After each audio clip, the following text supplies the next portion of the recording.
What should I do if one of my players comes out to me? Okay. And this is another question that I get often from coaches is, what to do if a player comes out. And I've kind of compiled a list of things to keep in mind. So if a student athlete comes out to you, the most important thing is to thank that student athlete for placing their trust in you.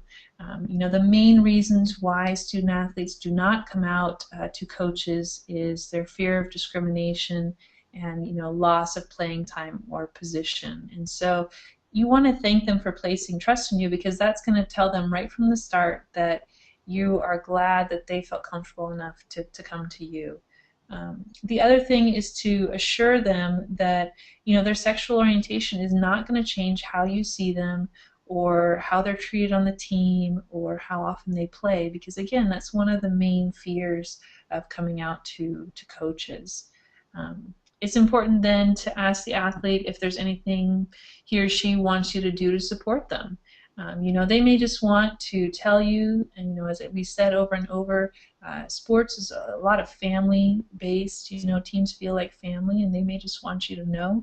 But always offering that support, which goes along with the next point, which is ask them if he or she wants you to help them tell the team. They may not want to tell the team, or they may want to wait over time and see how things go.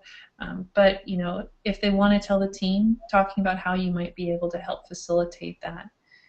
Certainly respecting the athlete's right to privacy.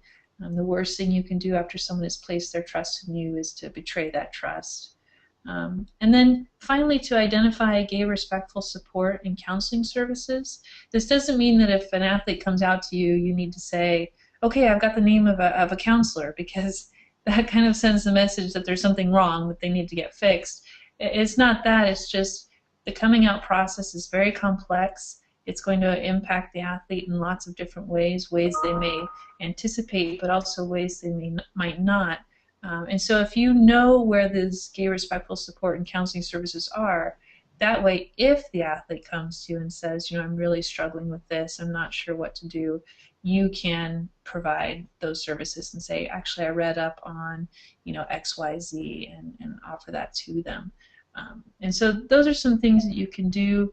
And then definitely, if you're going to have an athlete that comes out to the team as well, you want to think about, how are you going to set up a positive climate for that athlete and for future athletes, who are homosexual or bisexual, And a lot of that is going to start with honest and open communication with teams, enlisting the team captains to help monitor team reactions, make sure everyone is doing okay, and if they're not, how you can work to help everyone be on the same page and feeling comfortable.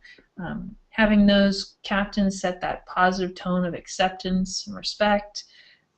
Always using inclusive language. We don't want to assume everyone on the team is heterosexual. Certainly avoiding the use of homophobic language and terms, and not allowing teammates and student athletes to use those even in a joking manner. And then just really, making it clear to team members that you expect everyone to be treated respectfully, that that's part of your team culture, and that's regardless of differences in race, gender, sexual orientation, culture, class. You expect that everyone will be treated fairly. And if it's something that you're interested in, there's always that possibility of scheduling a team training on LGBT issues in sport, which can be very useful. There's outside consultants that do that, such as myself, but a lot of times there's resources right on your own campus that will do these kinds of trainings and can be very effective for teams.